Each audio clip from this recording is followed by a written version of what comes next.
Hey, what's up? Welcome back to Babylon Talmud. Today we're studying Daf Nun Aleph, Daf 51 of Masechta Shabbos. Let us do an overview before we begin. There aren't like big juicy sugyas on this daf, but yeah, so it starts out talking about, can you insulate cold? Well, first of all, we start out with the new Mishnah, and we're going to discuss insulating cold items, right? Let's say it's hot outside and you have some cold water and you don't want it to just be in the sun. Can you actually cover that up in like blankets and stuff and hopefully try to keep that cold? What else? Yeah, more kind of like insulation kind of things. And one interesting thing that we talk about is ice, using ice on Shabbos, because is it nolad, right? Meaning you start out with some cold frozen ice and you end up with water. Did you create that water? Is it nolad? Well, you'll have to find out in Babylon Talmud. Then we begin a new parak, which is pretty freaking awesome, right? We're going to start parak 5 of Masechta Shabbos, which means that we only have another 20 prakim to go, which is called Bameh Behema Yotza. What is like an animal allowed to carry on Shabbos? Because after all, it's your responsibility to make sure that your animal has a day of rest as well. So we'll talk about that stuff. Let's get started, friends. We're going to begin on Daf Nun Aleph Amud Aleph on the third line of the page at the new Mishnah.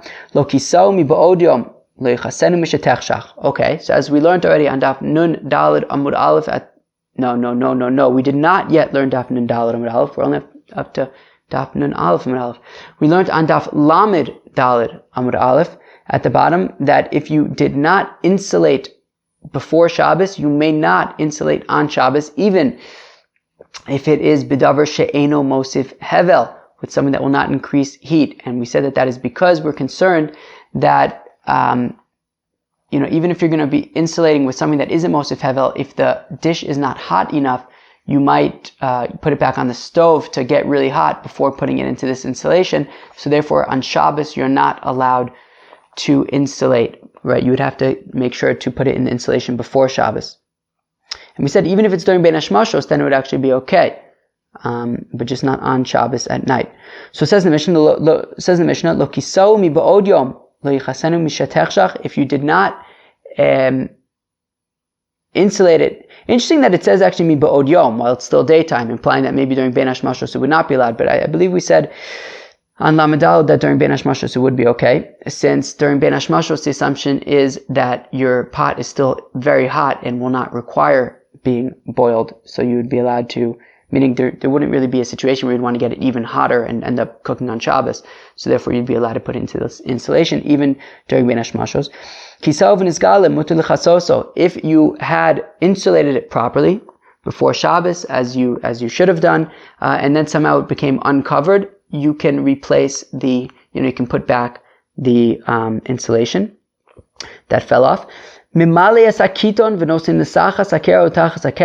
fill up a pitcher with cold water, and if it's really hot out, you can cover it in different types of cushions in order to try and preserve the cold temperature of the water in the pitcher. Says the Gemara, Amar Rav Yehuda, Amar Shmuel. Rav Yehuda said the name of Shmuel, Mutter lahatmin es atzonein. It is permitted to insulate cold items. Okay, so let's say you even have a pot, and in that pot is some cold food, and maybe it's hot outside. You would be allowed to put this pot of cold food in like blankets and things, so that to try as much as possible to keep them cold, if that's what you want. Amar Rav Yosef, my kamash malon tanina. So Rav Yosef says, what's Rav Yehuda teaching me? We already know this from our Mishnah. What does it say in our Mishnah? A person can fill up a pitcher with cold water and put it under different types of cushions to insulate it. So we see that you can put cold items for insulation, meaning insulate cold items. So what is the chiddush of Rav Yehuda when he says that you're allowed to insulate cold items? So Amalei Abaye Tuva Kamash Malan.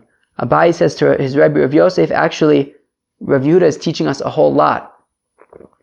Di'imi masnisen, because if we would only have our Mishnah, havamina nemile davar shein darku lahatmin aval davar shedarku lahatmin lo kamash malon. From our Mishnah, what does the Mishnah say? Our Mishnah says you're allowed to take a pitcher of cold water and put it under some pillows to insulate.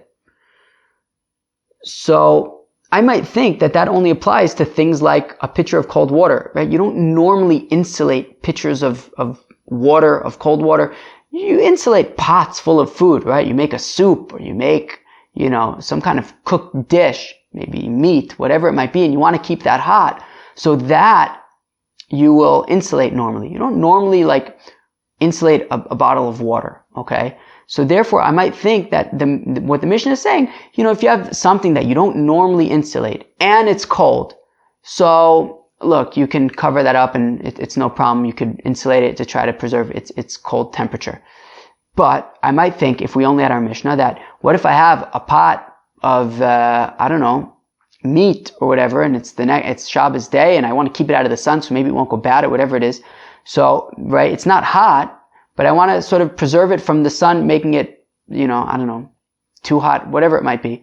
So I might think that in that case, when it comes to something that if it were hot, it would totally make sense to insulate it. So I might think that even when it's cold, I cannot insulate it. And that is what Rav Yehuda is teaching me in the name of Shmuel, that you would be allowed to insulate, anything that's cold, you'd be allowed to wrap up and insulate on Shabbos. We wouldn't be concerned, that, well, since it's something that you normally insulate when it's hot, you can't do it when it's cold. Not true. You can. If it's cold, you can insulate it. And it's interesting here that we have 4 generations of Amoraim in this discussion, right? We have Rav Yehuda, who's quoting his teacher Shmuel, that you're allowed to insulate anything cold, to which Rav Yehuda's student Rav Yosef asked, don't we already know that from our Mishnah? To which his student Abaye said, actually, we wouldn't know it from our Mishnah. So we have 4 generations over here. Let's go weiter, friends. Amar Rav Huna, Amar Rebbe. So now Rav Huna says, in the name of Rebbe, what does he say? Also lahat min esatzonen. You're not allowed to insulate cold stuff. Okay. V'atani Rebbe hitir lahat min esatzonen. But one second.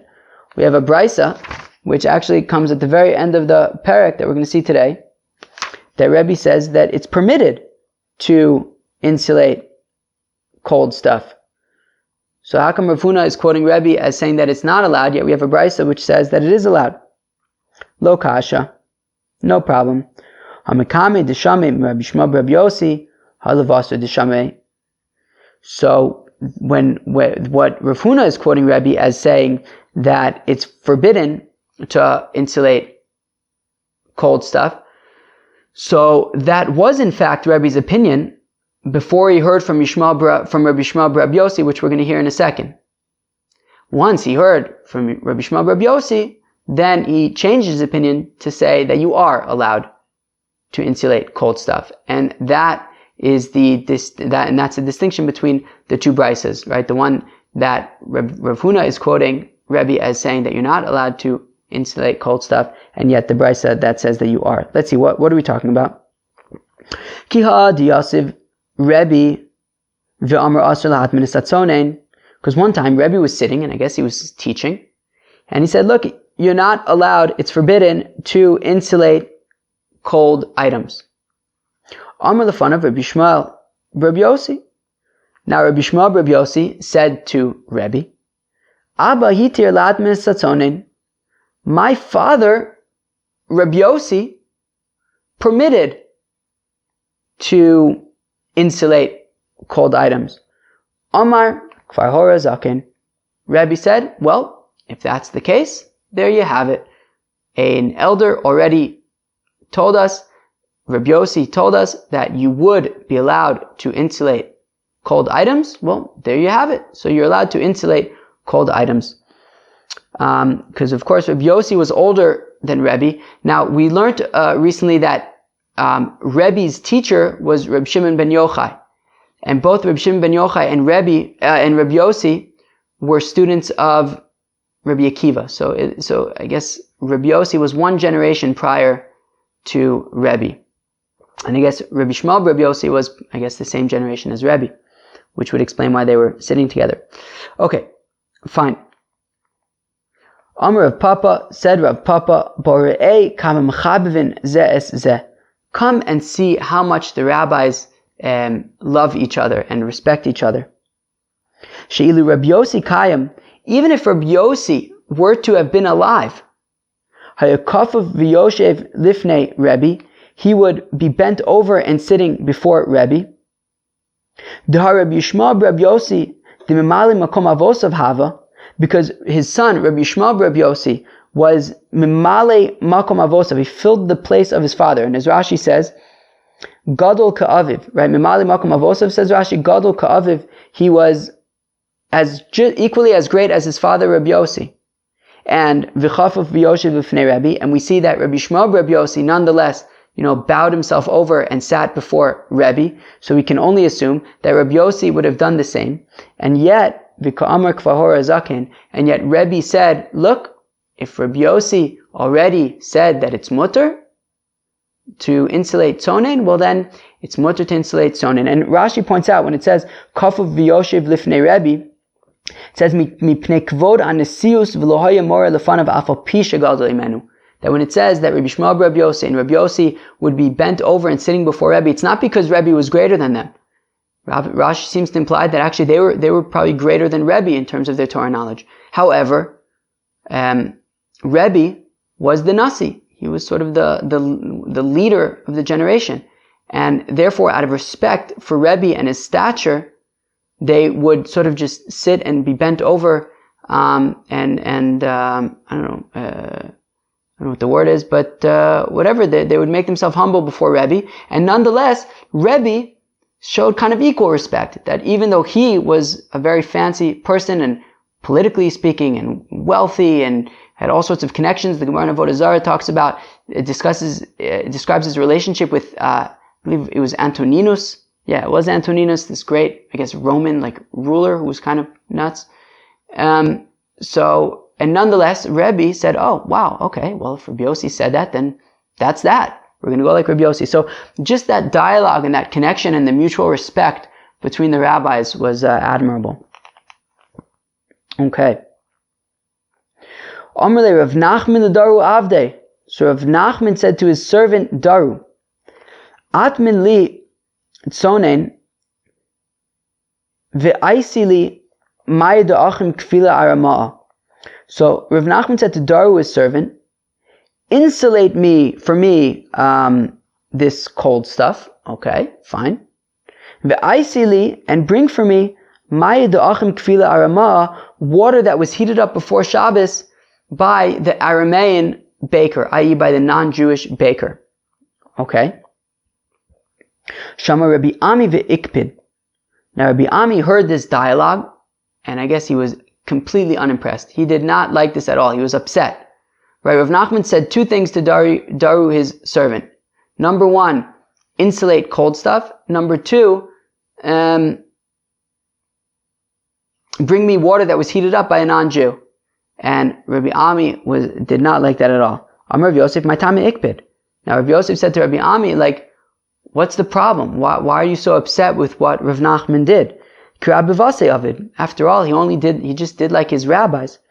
One of his statements was in line with his teacher Rav, and the other of his statements was in line with his teacher Shmuel. Now, this is super interesting to me because I was always confused by Rav Nachman. I couldn't really place him. I couldn't really figure out who he was a student of, where he fits in.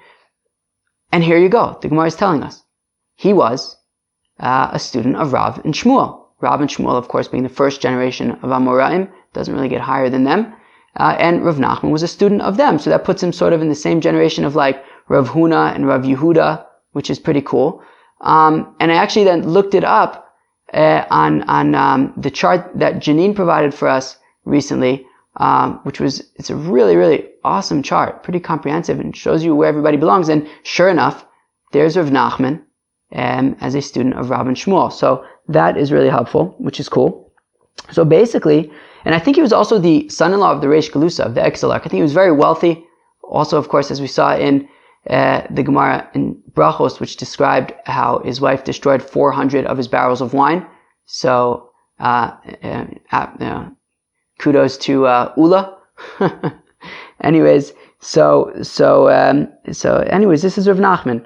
So Rav Nachman said two things to his servant: to insulate the cold items and to bring over the hot water that was heated up by the Gentile baker. So Kishmuel. So we say that, so Rav Yosef said, I don't understand what the big deal with what Rav Nachman did was, right? He was saying like his teachers, Rav and Shmuel. So Kishmuel, Dam Rav Yehuda Amar Shmuel, as Rav Yehuda Amar Shmuel said earlier today, Mutalat min hasatzonin. You're allowed to insulate cold items. So what was wrong with instructing Daru, his servant, to insulate the cold items? And Kirav, and he did like Rav, the Amar of Shmuel, bar Rav Yitzchak Amar Rav, Kol shu nechal k'mos shu chai, ein bo mishum bishulei nachrim. Anything that is allowed to be eaten raw, so you don't have to be concerned about it being cooked by a non-Jew, right? The Gemara in Avodah Zarah talks about bishul akum. Can a Jew consume food that was cooked by a Gentile? So we say that there are two situations when bishul akum would be permitted. One is what Rav is describing over here, which is that if it can be eaten raw, so something like raw vegetables, things like that, even if they're cooked, it would be no problem since you can eat them raw. And the other one would be ra'ui l'shulchan melachim, something that is fitting for the table of kings, which I think is sort of a more subjective, is kind of more open for interpretation what that means. But in any event, over here we are saying that, so what did Rav Nachman do wrong? He was consuming water that was heated up before Shabbos by a non-Jew, but water could be drunk or drank, I don't know, uncooked. So there should be no problem with the fact that it was cooked by a Gentile. So Vusava Adam Chashuv Shiny. Rabbi Ami got upset because he figured, look, even though you're right, Me'ikar Adin, I guess both you can insulate cold food and you can also consume water that was boiled by a Gentile, but it's Adam Chashuv should not, an important person like Rav Nachman should nonetheless refrain from doing so. And Rashi says, Adam Chashuv Shiny, Sharoya also Shu Mekel, Omedu Mekel Yoser, because if somebody sees that this important person is being lenient, even though it's within the boundaries of halacha, well, somebody seeing him is going to be even more lenient than him, and no longer find themselves within the boundary of halacha. Let's go weiter, friends. Tanu Rabbanan, the rabbis taught, Afal pisha amru ein tomnin afilu b'davar she'eino mosif hevel mishecha shecha. Even, I don't know if I read that right. Again, Tanu Rabbanan, the rabbis taught, Afal pisha amru, even though they said ein tomnin afilu b'davar she'eino mosif hevel mishecha shecha, even though they said that you're not allowed to insulate on Shabbos with something that does not increase heat, such as like blankets and stuff. Nonetheless, you're not allowed to do that on Shabbos.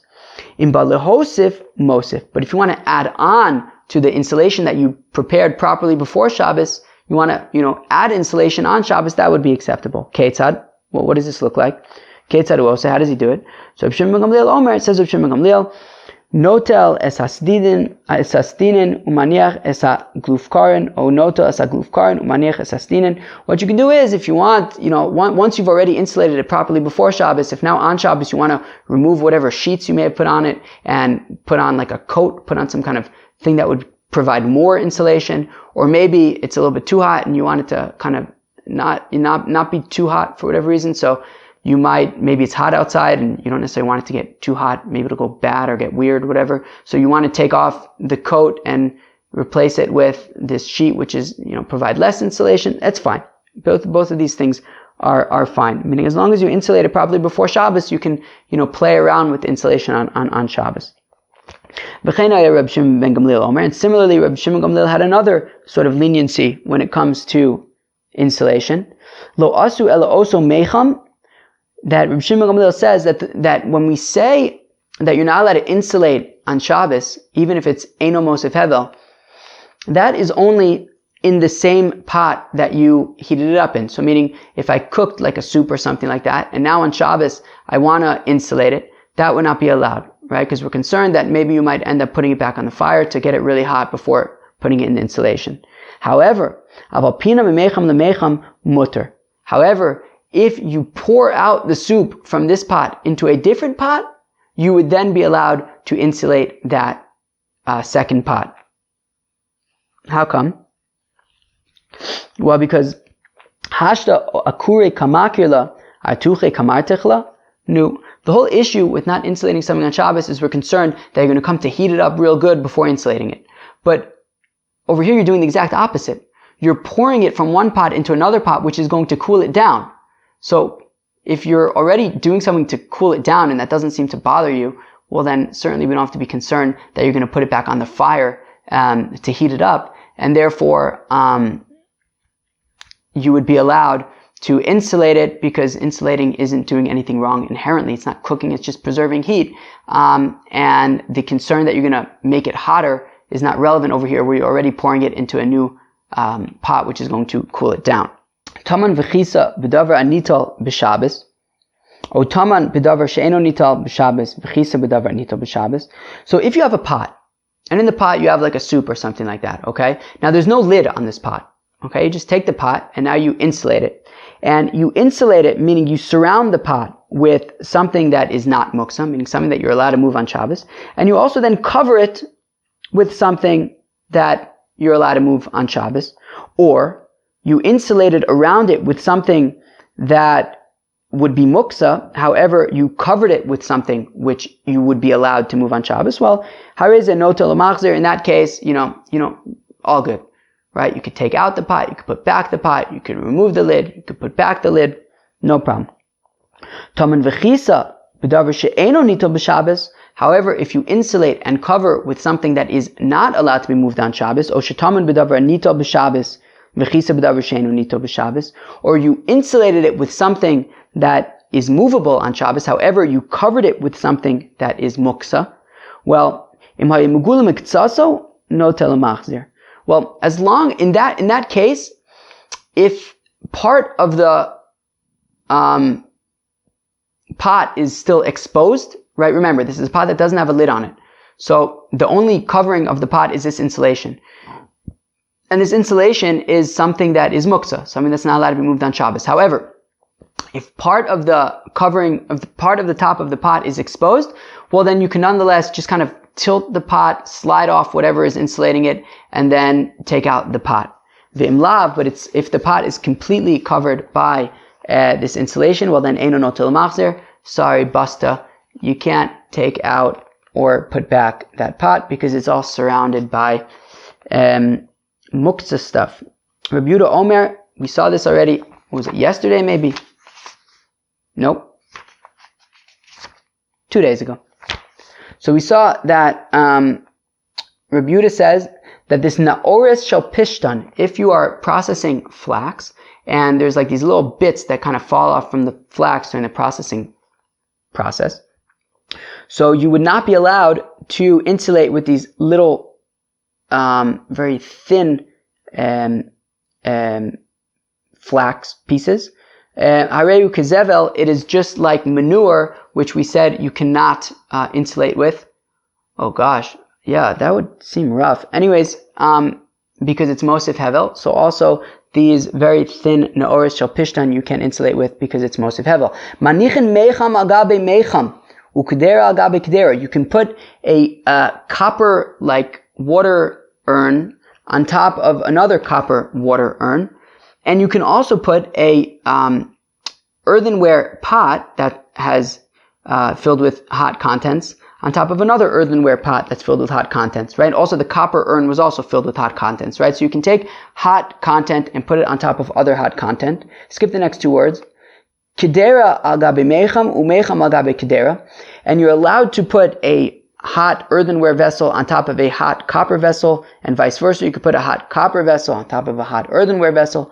V'tach al pia b'batzik, and you can take some dough that you prepared already before Shabbos and seal these containers. All of that is no problem. V'lo b'shvil sheyechamu, ela b'shvil sheyu mishumarim. But in all of these cases, it's not so that you will heat them up, right? Meaning, if you have a hot urn, let's say, you would not be able to put a coal, a urn that has cold water in it on top of it so that the cold water will get hot. No, that would not be allowed. But to maintain the same heat, it would be allowed. So if you have a hot urn, you could put another hot urn on top of it so that they'll all just try to preserve their heat as much as possible. Okay?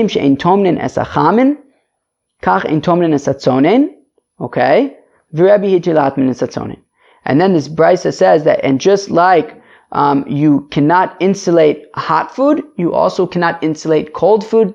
And then Rebbe, as we learned earlier, said, no, you are allowed to insulate cold food. And that was after Rebbe Shmuel Rabbi Yossi quoted his father Rabbi Yossi as saying that you would be allowed to insulate cold food. And something I wanted to say earlier is that, we see that Rabbi Shmuel Rabbi Yossi is quoting his father Rabbi Yossi. We also saw 2 days ago Rabbi Shmuel Rabbi Yossi quoting his father Rabbi Yossi, the tanner, that he used to say, bring over a hide. And we're actually going to see later on again that Rabbi Shmuel Rabbi Yossi is quoting his father Rabbi Yossi. I wonder if this is like a thing that Rabbi Shmuel Rabbi Yossi quotes his father. I feel like maybe it is. But we'll have to keep that in mind as we continue going through Shas together. So the next time we see Rabbi Shmuel Rabbi Yossi, keep an eye out to see if he is quoting his father. Let's go weiter. Ve'ein mirazkin loas hasheleg v'loas habarod b'Shabbos b'shvil she'izovu meimav avon nosinu l'soch hakos or l'soch hakaira ve'eino choshes. This is really cool. Ice. What do you do with ice on Shabbos? Okay, very interesting.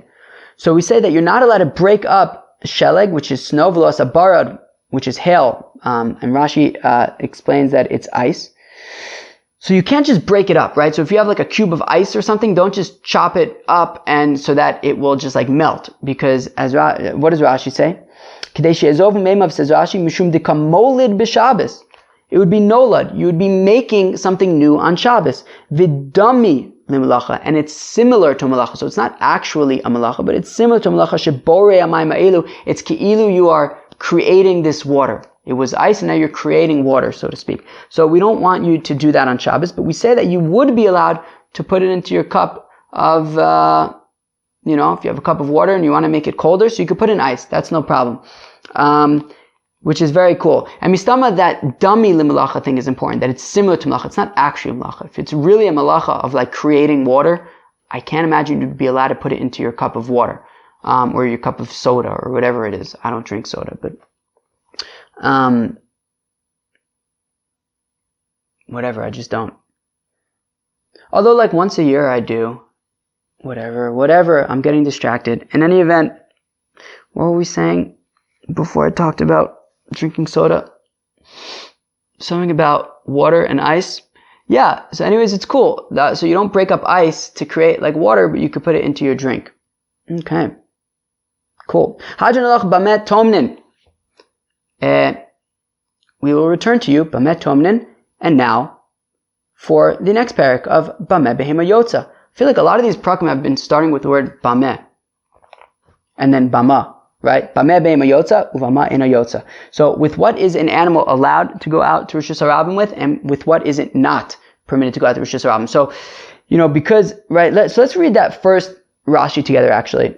On the parak. So, with what does an animal go out? Because a person is commanded to ensure that his animal rests on Shabbos as well.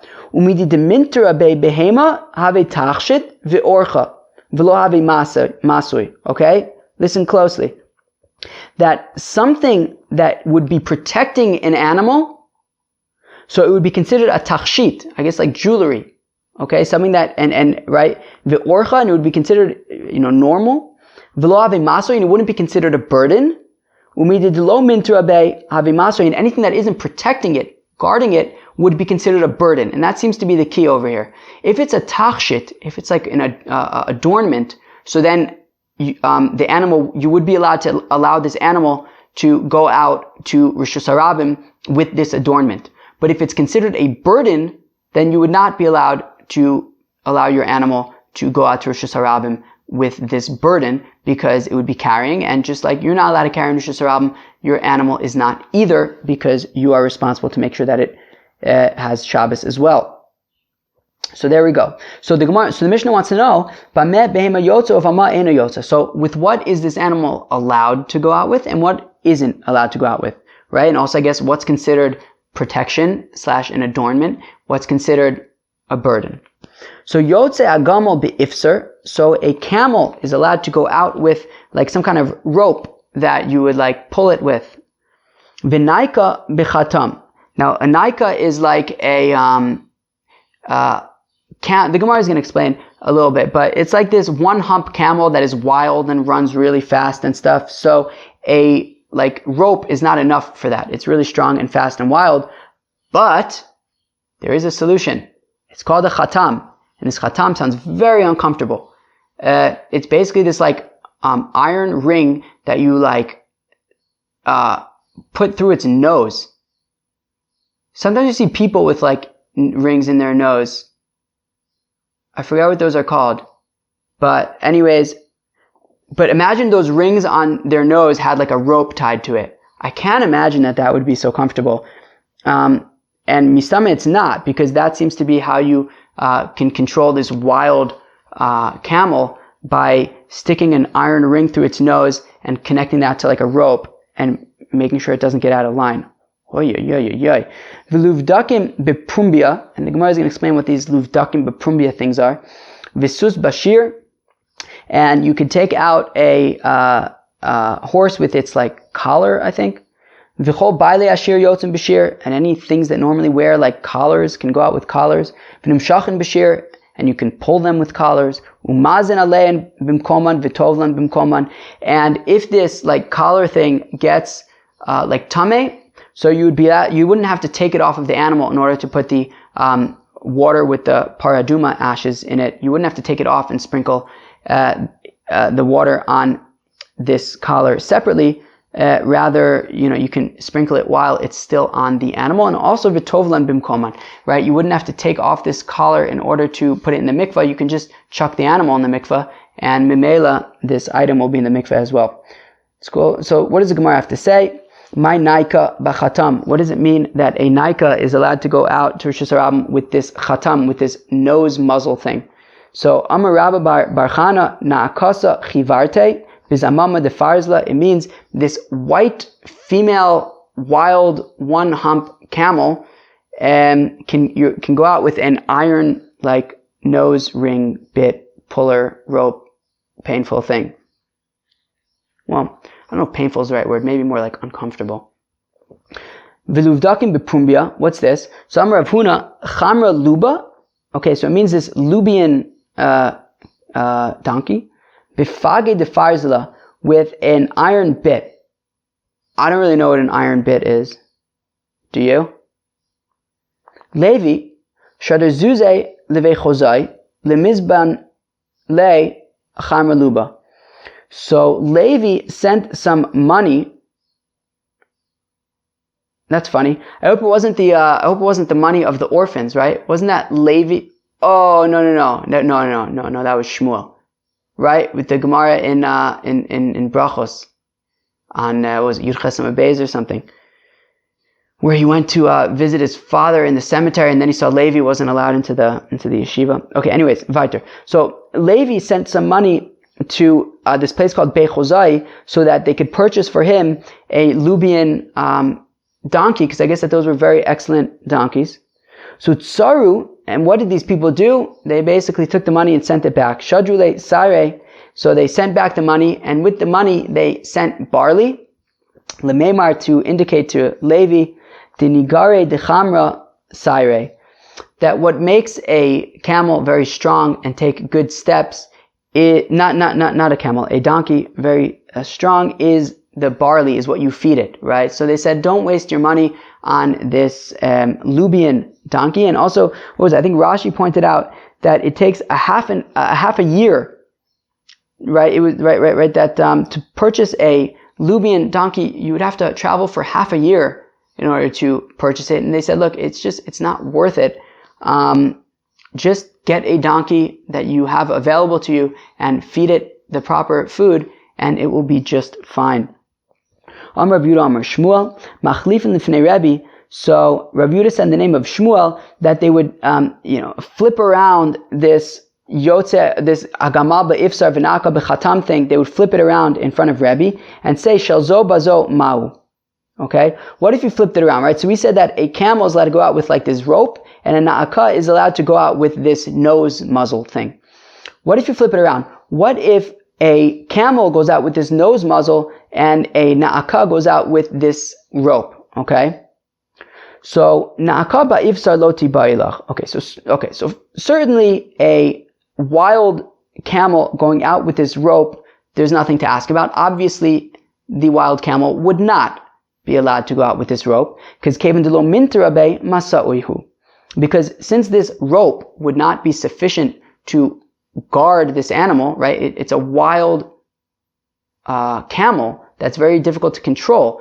Putting a simple rope on it, it'll just very easily get away. So it wouldn't be considered an adornment for this animal. It would be considered a burden, and it would be considered carrying, and this wild camel would not be permitted to go out with just a regular rope, okay?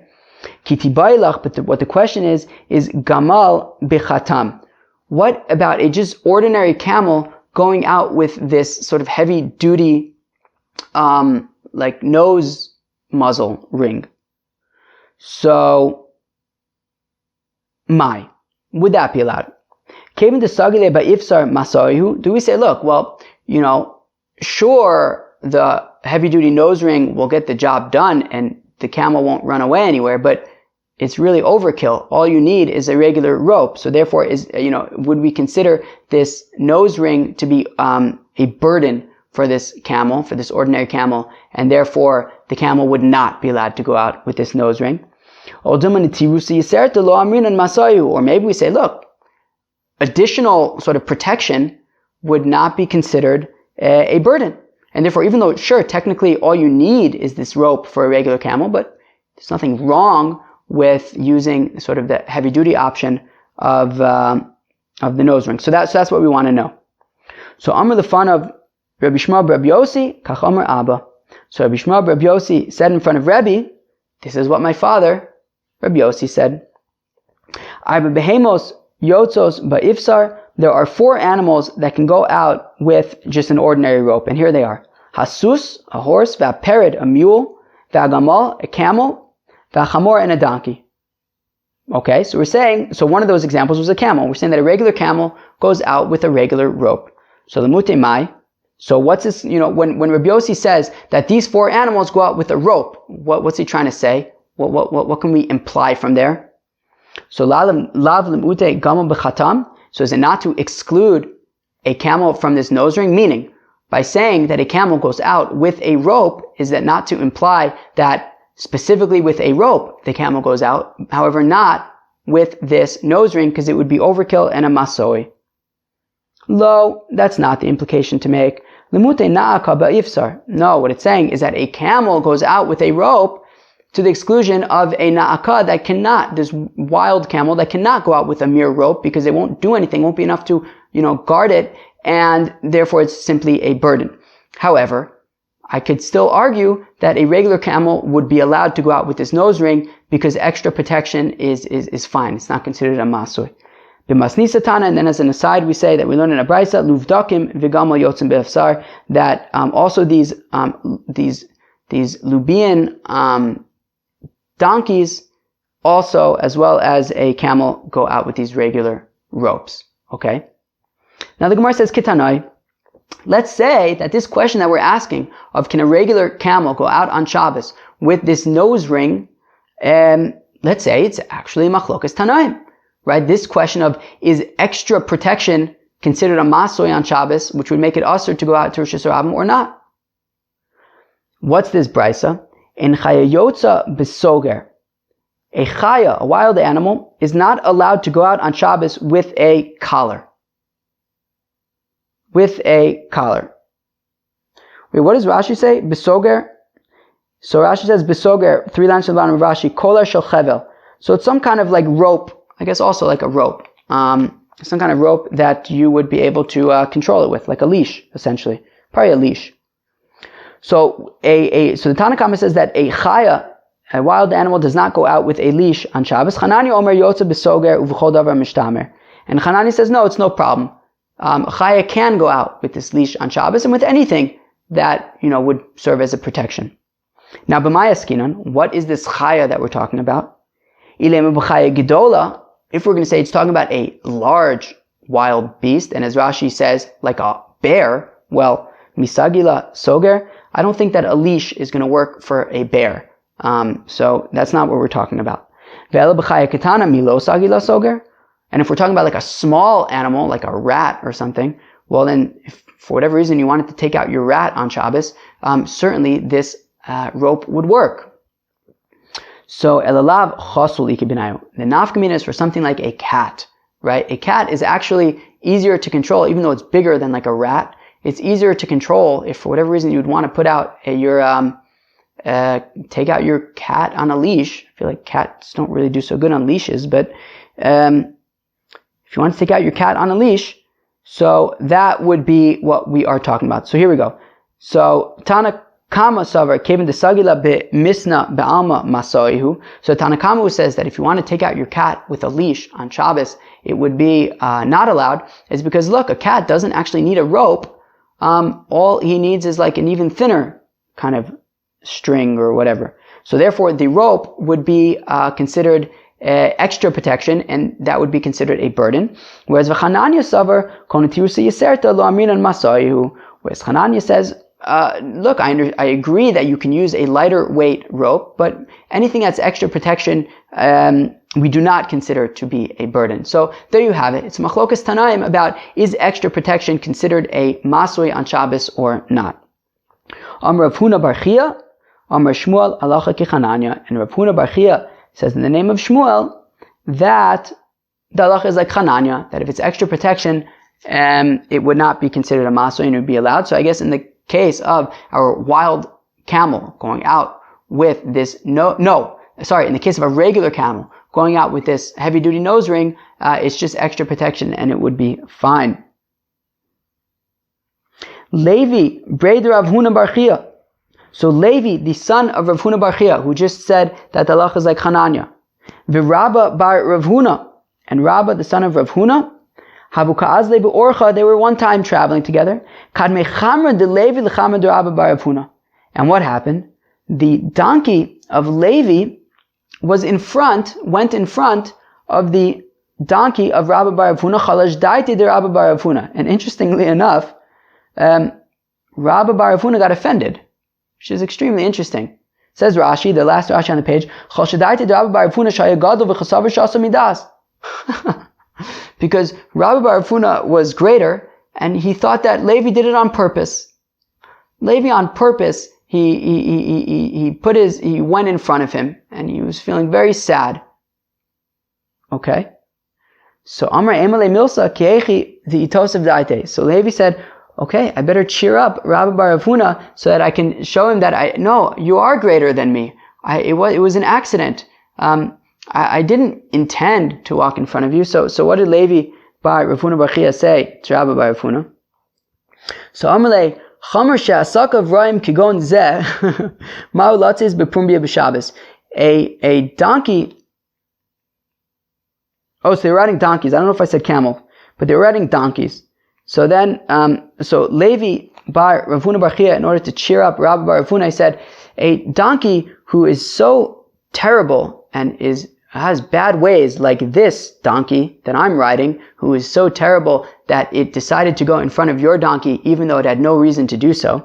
So, can this donkey go out with a prumbia on Shabbos? Would it be, I guess, like a bit on Shabbos? Would it be considered too much protection or not? And would it be considered a burden or not? So Amalei Hachi Amar Avuch, to which Rabba bar Rav Huna said to Levi bar Rav Huna bar Chia, well, your father said Mishmei de Shmuel alacha kechananya, in the name of Shmuel that halacha is like Hananya, in which case it would be permitted to go out because extra protection is okay. And then they made up and they were friends, all good, nobody's insulted. All right. Very, very nice. And that, my friends, is Daf Nun Aleph of Masechta Shabbos. Let's do a quick recap. So the daf began with insulating cold items. So Rav Yehuda said in the name of Shmuel that you are permitted to insulate cold items. Rav Yosef says, but don't we already know that from our Mishnah? To which Abaye answered, well, if we only had our Mishnah, all I would know is that things that are not normally insulated may be insulated when they're cold. But maybe something like a pot of, cooked food that is cold, I wouldn't be able to insulate it since I normally insulate this thing when it's hot. So we said that is what Rav Yehuda is teaching us in the name of Shmuel, that, anything that's cold can be insulated on Shabbos. We talked a little bit, it came up sort of in passing, the idea of bishulei nachrim. Can Jews eat food that was cooked by non-Jewish people? To which we mentioned the opinion of Rav, which is that if it's something that can be eaten raw, well then it's no problem if you eat it cooked by a non-Jew, since you could eat it raw anyways. And we said that adding insulation is permitted, right, on Shabbos. So in order to insulate milichatchila, you would have to do that before Shabbos, but once it's insulated, you can add to it or remove from it, switch it on Shabbos. We mentioned that even though you would not be allowed to insulate a pot on Shabbos, however, Reb Shimon ben Gamliel says that if you pour the contents of one pot into another pot, then you would be able to insulate that second pot, since the whole point of not insulating on Shabbos is we're nervous that you're going to heat up the pot first. Well, by pouring it from one pot into another pot, which will inherently cool it down, clearly we don't have to be concerned that you are going to put it on the fire to heat it up. And we talked about insulating with muktzah. We said as long as you can basically get out the pot without having to move the, if you're insulating with non-muktzah, then clearly it's not a problem. But even if you're insulating with muktzah, if some of the top of the pot is exposed, well then you can just kind of slide off the muktzah and that would be okay. You're allowed to stack hot pots on each other because it's just going to preserve the heat. Okay. Let's see. Sorry, yeah, this daf didn't really have like juice. I think I mentioned at the beginning, it didn't have like big juicy machlokas. It's just like a lot of kind of like, different things. We talked about ice, which is very interesting, that you wouldn't be allowed to kind of just break up ice and let it melt because it's like you're creating the water, but you would be allowed to put it inside of like a drink or something. Then we began a new perek talking about, what kind of things can animals go out with on Shabbos, and sort of the big machlokas there, and the big sugya there was, can you take out an animal on Shabbos that has sort of extra protection, right? More protection than it needs. Would that be considered a burden or not? Tanakama says yes, it would be considered a burden, whereas Chananya said it would be fine.